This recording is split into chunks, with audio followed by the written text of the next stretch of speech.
चलिए question number आज के लिए लाए हैं। क्वेश्चन नंबर 1 है, देखिए 3 अल्फा बराबर 180 डिग्री है तो कॉस अल्फा का मान निकालना है। देखिए 3 अल्फा का मतलब दिया हुआ है ना, 3 अल्फा बराबर 180 डिग्री, तो 3 से इसको डिवाइड कीजिए तो अल्फा के मान कितना आएगा, 60 डिग्री आएगा। तो आपको निकालना है मान कॉस अल्फा के, तो कॉस अल्फा के जगह पर क्या लिखेंगे, अल्फा के जगह पर लिखेंगे 60 डिग्री।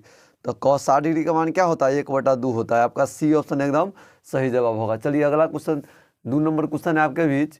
यदि ए साइन थीटा बराबर 1 और बी कॉस थीटा बराबर 1 तो टैन थीटा का मान ज्ञात करना है। देखिए जो चीज़ दिया उस चीज़ को पहले लिख दीजिए। ये क्वेश्चन आप लोगों को त्रिकोणमिति के वीडियो में बता दिया गया है, फिर भी आपको यहाँ पर हम बता देते हैं। त्रिकोणमिति का हर एक क्वेश्चन को बना देंगे, कैसे कि त्रिकोणमिति से ज़्यादा नंबर के पूछता है और वीडियो का तो डिमांड करता है कमज़ोर है बच्चा सब ना, तो इसलिए। और टैन थीटा बराबर क्या होता है, साइन थीटा, और बटा में होगा कॉस थीटा। तो यहाँ से अगर हम साइन थीटा का खाली मान निकालेंगे तो क्या आएगा, साइन थीटा बराबर हो जाएगा 1/a। और यहाँ से अगर हम कॉस थीटा का खाली मान निकालेंगे तो क्या आएगा, 1/b। तो यहाँ मान रखते हैं, तो साइन थीटा का मान 1/a या कॉस थीटा का मान 1/b। अब बटा के बटा में रहेगा तो पलटी मार के गुना में, तो b/a मतलब हो जाएगा b/a। इसका सही आंसर सही होगा। b/a कौन ऑप्शन है, b/a आपका बी ऑप्शन है। तो इसका 2 नंबर क्वेश्चन का जो सही आंसर होगा बी ऑप्शन होगा। चलिए तीसरा क्वेश्चन देखिए। तीसरा क्वेश्चन क्या है आपके बीच, तीसरा जो क्वेश्चन है कह रहा है 1/√3 किसके बराबर है। 1/√3 क्या क्या डिग्री में होता है, आप लोग बताइए। 1/√3 होता है tan में 30 डिग्री है ना, तो कॉट में 60 डिग्री। तो ऑप्शन में देखिए कौन दिया हुआ है, 1/√3 tan 30 डिग्री दिया हुआ है, तो आपका बी ऑप्शन सही होगा। इसका फॉर्मूला है। देखिए अब चौथा क्वेश्चन है, यदि sec theta plus tan theta बराबर x तो tan थीटा का मान इसमें निकालना है। देखिए ध्यान से, जो चीज़ दिया है ना उसको पहले नोट कर लेते हैं। दिया हुआ है सेक थीटा और प्लस tan थीटा बराबर क्या है, x दिया हुआ है। और हमको tan में मान चाहिए ना, तो इसको हमको इस सेक को tan में बना देना है, हमको tan खाली चाहिए। तो इसको करना क्या होगा, दोनों ओर ये वर्ग कीजिए, दोनों तरफ वर्ग करने पर लिख दीजिए, लिख दीजिए पहले, दोनों तरफ वर्ग करने पर। तो वर्ग करने पर क्या आएगा, वर्ग कीजिएगा तो आएगा सेक थीटा और प्लस tan थीटा के होल स्क्वायर बराबर x²। इसका सही जो आंसर होगा ना, ई वाला आंसर होना चाहिए, बी ऑप्शन। देखिए बनाते हैं, तो इसका होल स्क्वायर करेंगे तो हो जाएगा सेक स्क्वायर थीटा और प्लस tan स्क्वायर थीटा और plus 2 sec theta into tan theta और बराबर हो जाएगा x²। तो सेक स्क्वायर थीटा को हमको tan में कन्वर्ट करना था, क्या हो जाएगा 1 प्लस tan स्क्वायर थीटा बराबर हो जाएगा सेक स्क्वायर थीटा और plus 2 into sec theta into tan theta. एक बात बताइए आप लोग, इस जोड़ में एक है तो इन्हें घटाव में कर देंगे तो गलती कर देंगे, नहीं करेंगे। एगो tan स्क्वायर एगो tan स्क्वायर, क्या tan स्क्वायर हो जाएगा, तो 2 tan स्क्वायर हो जाएगा। एगो tan स्क्वायर एगो tan स्क्वायर, तो 2 tan स्क्वायर थीटा और plus 2 sec theta into tan theta. ये स्क्वायर है, यहाँ पर 2 पावर है। देखिए ये स्क्वायर है, ये वाला जोड़ में तो इधर आएगा तो घटाव में, तो x² - 1 हो गया। अब यहाँ दिमाग लगाइए, करना क्या है कि tan थीटा दोनों में से कॉमन आएगा तो tan थीटा को हम बाहर खींच लेते हैं। 2 बाहर आएगा कॉमन तो 2 को भी खींच लेते हैं। तो यहाँ बचेगा एगो tan थीटा, तो tan थीटा और एगो ये बचेगा सेक थीटा और बराबर हो जाएगा x² - 1। अच्छा ऊपर देखिए इसका मान क्या दिया है, sec theta plus tan theta का मान क्या है, sec theta plus tan theta का मान x है। तो 2 गुने tan थीटा इंटू x बराबर x² घटाओ 1। तो इसलिए आपको x के मान निकालना है ना, इसलिए ये हो जाएगा x के नहीं tan थीटा के। तो इसलिए tan थीटा बराबर हो जाएगा x² -1। देखिए ई वाला गुना में तो बटा में, इहो वाला गुना में तो बटा में। तो ये ऐसा सवाल कौन है, बी ऑप्शन सही होगा। चलिए इस सवाल सब है ना, एक बार बना लीजिएगा तो याद रहेगा, न बनाने आएगा तो परीक्षा में सीधे टिक मारिएगा। ऑप्शन को ध्यान रखिएगा, बार बार ऐसा सवाल बनाइएगा, अपने समझ में आ जाएगा। ये x है, इसके जगह पर m दे देगा, n दे देगा इसके बराबर में, जहाँ ये फॉर्मूला में दिया हुआ है ना, यहाँ पर x के जगह पर m भी दे सकता है, n भी दे सकता है। कुछ लोगों को कोई मतलब नहीं है, खाली इस फॉर्म में रहेगा, बस इस फॉर्म का आंसर आपको देना है। ऐसा क्वेश्चन अगर देगा तो ऐसा आपका आंसर आएगा, बस इतना बात को ध्यान रखिएगा। चलिए अगला क्वेश्चन आपके भी चलाते हैं, 5 नंबर क्वेश्चन। ये कोई हार्ड क्वेश्चन था, एकदम हल्का क्वेश्चन है, खिचड़ी चोखा है, शनिवार को खाइएगा, ठीक है। आज ऐसे भी कल शनिवार है, कल आराम से खा लीजिएगा।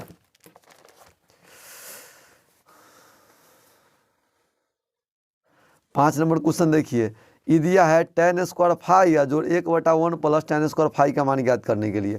तो ये है साइन स्क्वायर फाई आ 1/tan² क्या होता है, सेक स्क्वायर फाई हो जाएगा। यही हो जाएगा साइन स्क्वायर फाई आ प्लस सेक 1/सेक क्या होता है, कॉस होता है, तो कॉस सेक स्क्वायर है तो कॉस स्क्वायर फाई हो जाएगा। और साइन स्क्वायर कोई चीज़ और जो कॉस स्क्वायर चीज़ बराबर 1 होता है। तो 1 ऑप्शन ए ऑप्शन इसका क्या होगा, एकदम सही जवाब होगा। चलिए अगला क्वेश्चन देखते हैं। अगला 6 नंबर क्वेश्चन क्या है, 6 नंबर जो क्वेश्चन है, के किस मान के लिए समीकरण x + 2y = 3 तथा 3x + ky = 9 समपाती रेखाओं को प्रदर्शित करेंगे। देखिए समपाती रेखा का मतलब है एगो रेखा जाएगा, एगो रेखा ऊपर से क्रॉस करेगा, मतलब एगो रेखा के ऊपर एगो रेखा चढ़ल रहेगा। तो ऐसा क्या होता है, ऐसा होता है समपाती हल होता है। समपाती हल के मतलब है कि एकर जोन बिंदु हल है ना, वह दूसर का समीकरण जो जा रहा है ओकरो मतलब वह मतलब बिंदु हल होगा, मतलब समान हल वाला सब होगा, तो एकर अनंत हल होता है। समझ गया बात। तो ऐसी स्थिति में क्या करते हैं, इसका फॉर्मूला होता है, अगर a1/a2 बराबर होगा b1/b2 बराबर होगा c1/c2, तो समीकरण यू के अनगिनत हल होंगे, चाहे संपाती होंगे। समझ गया बात, चाहे मतलब आश्रित होगा। समझ गए, यही होता है। तो संपाती हल के लिए कह रहा है तो आपको लिखना पड़ेगा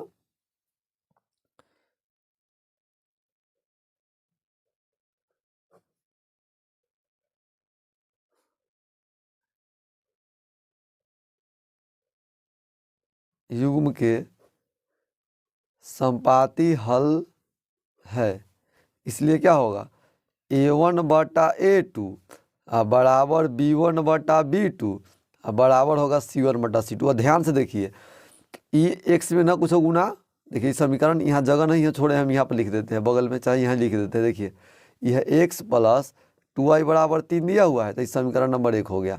और ये दिया हुआ है x + ky = 9 दिया है, तो इस समीकरण नंबर 2 हो गया। देखिए अब ध्यान से देखिए a1 a2 b1 b2 c1 c2, अगर ई वाला 3 ही साइड है तो 9 ही साइड होगा।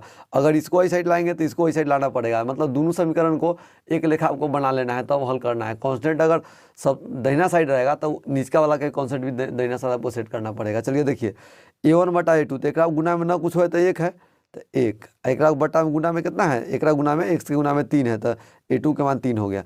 b1 के मान कितना हो जाएगा, 2 हो जाएगा। और b2 के मान क्या हो जाएगा, k हो जाएगा।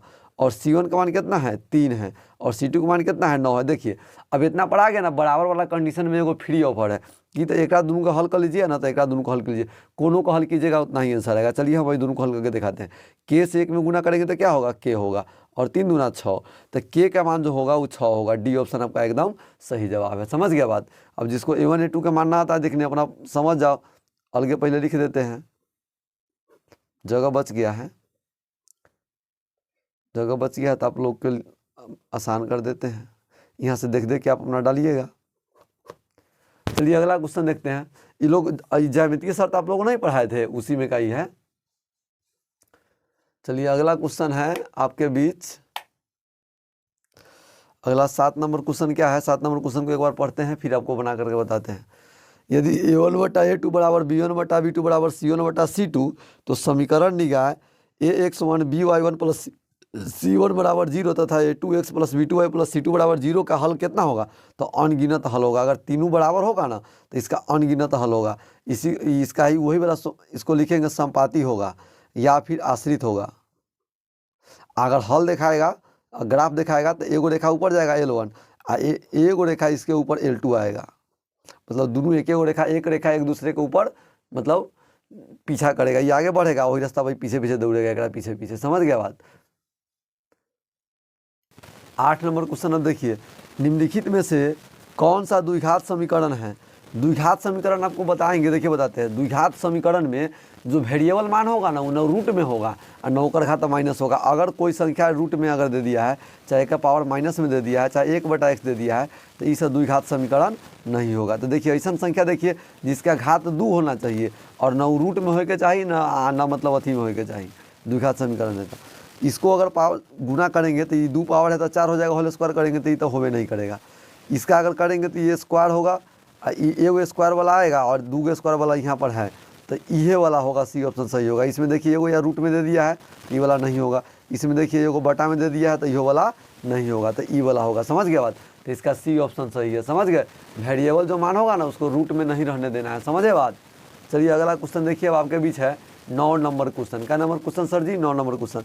निम्नलिखित में से कौन सा द्विघात समीकरण नहीं है? द्विघात समीकरण नहीं है कह रहा है, आज में कह रहा है, आज में कह रहा है नहीं है, तो उल्टा प्रोसेस।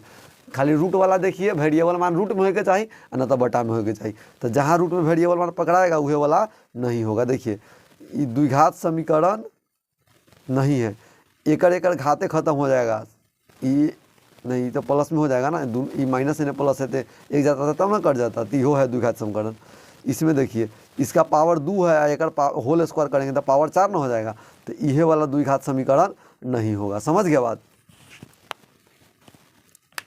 डी ऑप्शन इसका सही होगा। इसका पावर देखिए, इसका पावर 2 के स्क्वायर, एक ए प्लस बी के होल स्क्वायर करेंगे तो ना होगा एक्स स्क्वायर एक होल स्क्वायर, अब plus 2 into x square into 3 into x, अब प्लस 3x का होल स्क्वायर करेंगे तो यहाँ पावर क्या हो जाएगा? 4 आ जाएगा। आपको कह रहा है कि द्विघात समीकरण नहीं होगा, मतलब यह वाला जो है ना द्विघात समीकरण नहीं है, पावर 2 वाला आपको चाहिए। चलिए अगला 10 नंबर क्वेश्चन देखिए। 10 नंबर क्वेश्चन है, यदि द्विघात समीकरण 2x square minus P x plus P बराबर 0 का मूल समान हो तो p का मान याद करना है। देखिए मूल समान होता है ना तो d के मान 0 होता है। क्या होता है? d के मान 0 होता है। ये देखिए ये है 2x square minus P x plus P बराबर 0 दिया हुआ है। ध्यान से देखिए, a के मान कितना है? a के मान 2 है, और b के मान कितना है? माइनस पी है, और c के मान क्या है? प्लस पी है, और मूल समान है ना, मूल समान है, इसलिए क्या होगा? d के मान होगा 0 के बराबर। d के मान क्या होता है? बी स्क्वायर माइनस 4ac या बराबर 0, तो b के स्क्वायर के जगह पर माइनस पी के स्क्वायर होगा, और 4 गुणे ए के जगह पर कितना होगा? 2 होगा, और c के जगह पर p होगा बराबर 0। और दोनों में से एक स्क्वायर करेंगे तो क्या होगा? पी स्क्वायर माइनस 8p बराबर 0। इसका कॉमन लीजिए, इसका कॉमन लीजिएगा तो एगो p बाहर आएगा, तो ये बचेगा p माइनस 8 है बराबर 0। तो p माइनस 8 बराबर 0 अगर होगा तो इसका मतलब है p बराबर 0, एगो समीकरण बनेगा p माइनस 8 बराबर 0, तो इसलिए p का मान जो होगा प्लस 8 होगा और p का मान 0 होगा। देखिए कौन ऑप्शन दिया हुआ है। क्वेश्चन सही सही सेट किए हैं ना? p का मान है, इसमें तो के ऑप्शन में दिया हुआ है। हमको लगता है क्वेश्चन कहीं ना कहीं मिस कर गए हैं। अगर देखिए p के रूप में होगा ना तो यही आंसर सही होगा। ठीक है, हो सकता है किसी दूसरे सवाल का ऑप्शन इसमें लिखा गया होगा, कैसे कि 10 बजे 11 बजे के टाइम में हम वीडियो शूट करते हैं, उसके लिए क्वेश्चन नोट करते हैं, तो ये क्वेश्चन कल का नोट किया हुआ है, क्वेश्चन बैंक मेरे पास है नहीं। तो अगर मान लीजिए कि इस फॉर्म में होगा ना तो p का मान 8 ना तो 0 आपका सही आंसर होगा। चलिए अब आगे बनाते हैं। अब जो मेरे पास लिखा गया था उसी के हिसाब से हम बना दिए हैं। तो p के मान 0 होगा ना तो p के मान 8 होगा। चलिए 11 नंबर क्वेश्चन देखिए, 10 नंबर तक तो हो गया था, अब 11 नंबर क्वेश्चन आपके पीछे। 11 नंबर क्वेश्चन क्या दिया हुआ है? यदि अल्फा तथा बीटा द्विघात समीकरण एक्स स्क्वायर 3√3x माइनस 12 बराबर 0 के मूल हो तो अल्फा प्लस बीटा के मान निकालना है। देखिए इसका अल्फा बीटा इसका मूल है, तो इसका मतलब x square minus 3√3x minus 12 बराबर 0 होगा। तो इसका मतलब अल्फा प्लस बीटा का मान निकालना है ना, तो अल्फा प्लस बीटा का मान क्या होगा? माइनस बी और बटा में ए। देखिए बी के जगह पर क्या दिया हुआ है? -√3 है। क्या है? -√3 है, तो इस जगह माइनस इंटू -3√3 है, और बटा में ए के जगह पर क्या दिया हुआ है? ए के गुना में देखिए ना कुछ होता है 1 है, तो ये हो जाएगा +3√3, और आपको मान निकालना है अल्फा प्लस बीटा और -√3 का। तो अल्फा प्लस बीटा का मान क्या है? 3√3 या घटाओ एगो √3, तो आई में से तीन गो √3 में से एगो √3 घट जाएगा तो कै गो √3? 2 गो √3 आएगा। सर जी क्या गो √3 आएगा?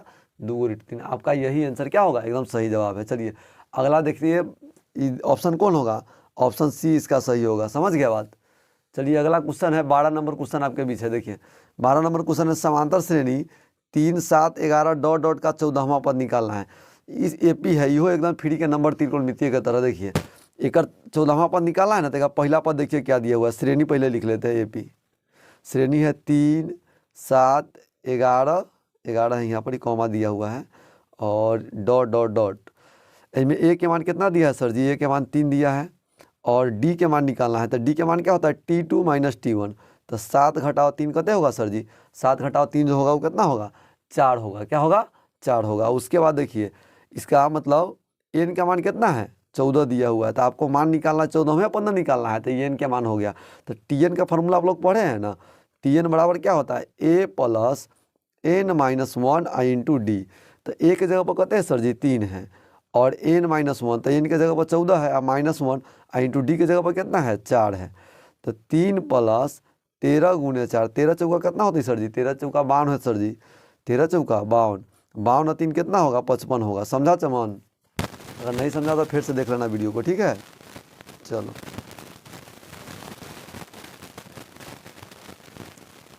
चलो चाहती हैं ध्यान दो। निम्नलिखित में कौन सा समांतर श्रेणी में है? समांतर श्रेणी में है होने का मतलब क्या है कि कोनो फिक्स संख्या से बढ़ेगा और न तो फिक्स संख्या से घटेगा। जैसे कि मान लीजिए कि 2 है तो 2 4 हो जाएगा, उसके बाद 6 हो जाएगा, 8 हो जाएगा। चाहे मान लीजिए कि 10 है, घट रहा है तो 8 हो जाएगा, 6 हो जाएगा, 4 हो जाएगा, 2 हो जाएगा, 0 हो जाएगा, -2 हो जाएगा। मतलब कि तो कोनो एगो फिक्स नंबर से बढ़े के चाहिए, ना तो कोनो फिक्स नंबर से घटे के चाहिए, तब श्रेणी में होगा। समझ गए? तो उसी हिसाब से देखिए -8, -6, -4, -2, मतलब 2 बढ़ते जा रहा है, तो ये वाला श्रेणी में है। ये तीनों के देखे कोई ज़रूरत नहीं है, कैसे कि इनमें सभी वाला ऑप्शन है ये नहीं है, ये वाला सही होगा। समझ गया बात? नीचे वाला भी देखिए कोई जरूरत नहीं, कैसे कि ऑप्शन ए और बी सही, बी और सी वाला सही तो देवे नहीं किया है, तो कोनो एक को सही होगा ना, ऐसा सब दिया श्रेणी, तो ये वाला सही है, ए ऑप्शन सही है। चलिए अगला क्वेश्चन आपके भी चलाते हैं। 13 हो गया ना, तो 13 के बाद 14 क्वेश्चन लाते हैं। 14 क्वेश्चन क्या है देखिए, आपके मोबाइल के स्क्रीन पर दिख रहा होगा। चलिए, समांतर श्रेणी 16, 11, 6, 1 और -4 का एनवा पद याद करना है। देखिए यो एकदम आसान क्वेश्चन है, छींटे के मात्र उड़ जाएगा। अगर कोई यहाँ छी कर दिया ना तो क्वेश्चन को उड़ जाना है। 16, 11, 6, 1 और -4 डॉट डॉट डॉट, ये ना आपका श्रेणी दिया हुआ है। तो इसका पहला पद कितना है सर जी? ए के मतलब होता है पहला पद, तो 16 हो गया। और देखिए आपको इनवा पद निकालना है, तो डी के मान पहले मालूम होना चाहिए ना, तो डी के मान होगा T2 - T1। 11 घटाओ 16 तो कितना होगा सर जी? -5 होगा डी के मान। आपको एनवा पद निकालना है, तो एनवा पद निकालने के लिए क्या होता है? टी का फॉर्मूला लगेगा, क्योंकि टी बराबर होता है एनवा पद, तो टी बराबर a plus n minus 1 into d होगा। चलिए ए के जगह पर कितना होगा? 16 प्लस एन माइनस 1, मतलब एन के जगह पर कितना लेंगे सर जी? हमको एन के मान निकाल एनवा पद निकालना ही है, हमको एन के मान पते नहीं है, तो इतना ही रहेगा। और डी के जगह -5 है, तो यहाँ -5 देंगे। -5 से में गुना कीजिए सर जी, कितना होगा? तो -5 एन, माइनस गुने माइनस +5। अब ध्यान से देखिए 16 को 5 को क्या होगा सर जी? 21 - 5 एन। ऐसा कोनो ऑप्शन है देखिए, तो 21 - 5 एन, बी ऑप्शन आपका क्या होगा? एकदम सही जवाब होगा। समझे बात? देखिए आप लोग जोर लगा करके वीडियो तो बनवाते हैं, लेकिन टेस्ट लेंगे तो बुझाएगा कि आपको पढ़ने का फ़ायदा हुआ कि नहीं हुआ। चैनल से पढ़िए, मन से पढ़िए, ठीक है? आप ही लोग के लेवल का क्वेश्चन डाला जाता है। 10 को बच्चा है दोनों ब्रांच में मिला करके, जो कमज़ोर है उसके लिए हम दिन रात मेहनत कर रहे हैं, तो मेहनत को सार्थक आपको बनाना है। समझ रहे हैं बात को? कैसे कि क्लास में तो हर विषय को दोबारा रिवाइज नहीं करा सकते हैं। लड़का के लिए 24 घंटा के दिन रात होता है, तो सरोज के लिए 24 घंटा के नहीं होता है सर जी। चलिए अगला क्वेश्चन देखिए, 15 नंबर क्वेश्चन है। चलो ध्यान से देखो, चाहत तू पीछे हर लटक जाता है, इस बार नहीं लटकना है, पार कर जाना है, और ऑपरेटर के रिवीजन में पार कर जाए के है, अच्छा नंबर लावे के टेस्ट में। चलो आगे देखो, वाई अक्ष पर सभी बिंदुओं का भुज होता है। वाई अक्ष पर सभी बिंदुओं का भुज क्या होगा? मान लीजिए कि कोई मतलब ई मूल बिंदु है, कौन चीज़ है? मतलब यहाँ पर मूल बिंदु बन रहा है, और ई वाला है। अगर कोई वस्तु यहाँ रहेगा चाहे यहाँ रहेगा, ये वाई अक्ष है, वाई डैश हो गया, ये वाई हो गया, ये एक्स डैश हो गया, ये वाला एक्स हो गया। तो वाई अक्ष पर कोनो बिंदु होगा ना, वाई अक्ष पर तनको इन्होंने नहीं जाएगा, तो भुज के मान कुछ नहीं होगा, ना कुछ होगा तो 0 होगा, तो भुज के मान 0 होगा। देखो अगर मान लो कहीं निर्देशांक दिया हुआ है ना, 5 और 6 दिया हुआ है, तो इसका मतलब ये भुज के मान है। एक्स का जो मान होता है ना भुज होता है, और वाई का जो मान होता है कोटि होता है। क्या होता है? कोटि होता है। समझे बात? तो भुज के मान 0 हो जाएगा। चलिए 16 नंबर क्वेश्चन है, समांतर श्रेणी 0, 1/8, 1/4 और 3/8 का सार्वंतर क्या होगा? सार्वंतर करने का मतलब 0 में में से 0 के घटाओ, मतलब यह ना आएगा, तो यह सार्वंतर होगा। एकदम हल्का क्वेश्चन दिले है, मजाक कर ले है। देखो 0 दिया है और 1/8 है, वाला बाद वाला पद, तो ये वाला पद में जोड़ेंगे तब ना आएगा 1/8। तो इसका मतलब सार्वंतर ये है। और न तो नर्सरी LKG के लड़का लेखा डेरा के ना 0 के घटाओ बटा पर के जोड़ करके हैं, 1 घटाओ 0 बराबर 1/8। 9 घंटा लेगो सवाल के बनैया चलना। चल आगे देखा 17 नंबर क्वेश्चन। 17 नंबर क्वेश्चन क्या है? यदि समांतर श्रेणी का सामान्य पद 5n-7 है तो इसका प्रथम पद क्या हो। समान पद के मतलब होता है एनवा पद। क्या होता है? एनवा पद। मतलब कोई सा भी मान पद में एन के मान 1 रखेंगे तो पहला पद निकलेगा, 2 रखेंगे तो दूसरा पद निकलेगा, 3 रखेंगे तो तीसरा पद निकलेगा। तो हमको पहला पद निकालना है। तो पहला पद निकालने के मतलब है एन के मान हमको 1 रखना पड़ेगा। T1 क्या होता है? पहला पद होता है। T1 चाहे ए क्या होता है? पहला पद, चाहे A1, ये सब पहला पद है। क्या है? पहला पद है। समझे बात? तो T1 यहाँ रखे हैं ना, तो यहाँ पर 5 गुने 1 रखिए और घटाव में 7 आता, घटाव में 7 कीजिए। तो 5 एकम 5 सर जी, अब 5 में से 7 जाता है कितना होता है? -2। तो एक पहला पद होगा से डी ऑप्शन होगा, -2 होगा। क्या होगा? -2 होगा। मास्टर के फुला के घुगनी करना होगा 2 नंबर में, तो लिखिएगा श्रेणी लिखा है तो श्रेणी या श्रेणी कोई दिक्कत नहीं है, प्रथम पद -2 है। मास्टर फुल के घुगनी हो जाए, समझ ली। चलो अगला क्वेश्चन देखो।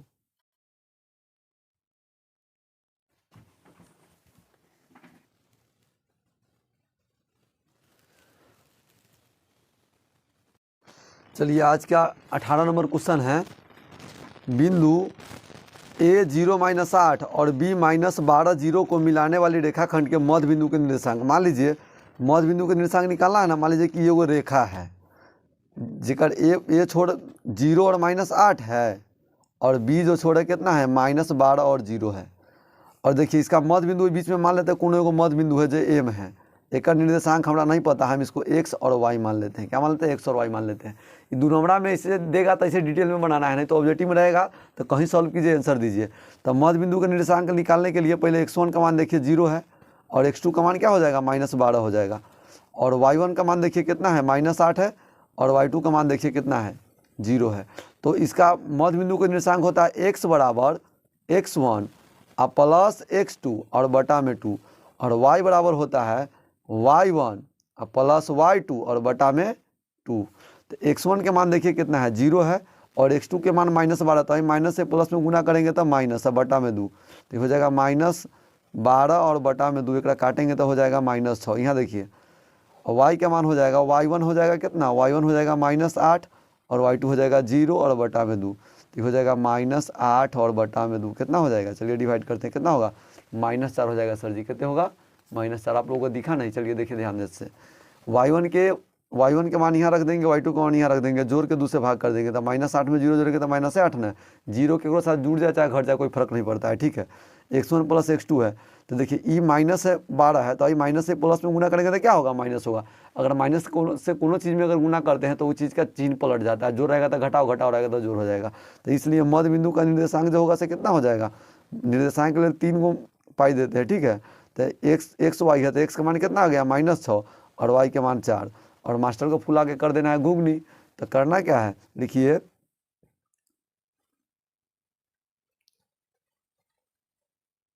रेखाखंड AB के मध्य बिंदु का निर्देशांक कितना है? का निर्देशांक -6 -4 है। समझे बात? यही इसका मध्य बिंदु होगा। चलिए आज के लिए इतना ही क्वेश्चन। कारण है कि आप लोग क्वेश्चन में हमको दिए नहीं है तो और क्वेश्चन हम छाटेंगे कहाँ से, इसलिए इतना ही क्वेश्चन को आज के वीडियो में आप लोगों को देख लेना है। चलिए अगला सेट का जब बना करके डालेंगे तो उसको भी मतलब आप लोग पहले मतलब आप लोग टेस्ट देते रहिए कंप्लीट, हम पीछे से आंसर भेजते रहेंगे। जो आपका गलती रहेगा क्वेश्चन को टिक मारे रहिए और सोल्यूशन अपना करते रहिए देख करके, समझ करके। और एगो काम कीजिए, जितना आपको प्रॉब्लम क्रिएट करता है ना इसमें कि नया सवाल जो आपको लग रहा है जो आप नहीं पढ़े हैं, मतलब चाहे पढ़े भी हैं आपको नहीं आ रहा है, तो उसको अलग कॉपी में नोट करते चल जाइए, यहाँ से सोल्यूशन के साथ नोट कीजिए। समझ गए? और सप्ताह में ज़्यादा दिन नहीं, 1 दिन मात्र उसको देखिए तो कैसे नहीं आपका नंबर निकलता है, अच्छा आता है मैथ में। मैथ सबसे बेसी लड़का मैथे पढ़ता है, फेलो सबसे बेसी मैथे में कर लेता है। तो आई लगी पूरा बढ़िया से पढ़िए, एक एक बात को ध्यान से सुनिए, हम जो कहते हैं उसको कीजिए। जितना सारा फार्मूला आपको ऑफलाइन में तैयारी करा गया सारा फार्मूला पढ़ते रहिए, देखिए तो कैसे अच्छा मार्क्स नहीं आता है। स्थिति में सुधार जरूर आएगा, 10% 20% नहीं, कम से कम 30% सुधार आएगा। अगर कोई 50 ला रहा है तो 80-90 लाएगा मैथ में।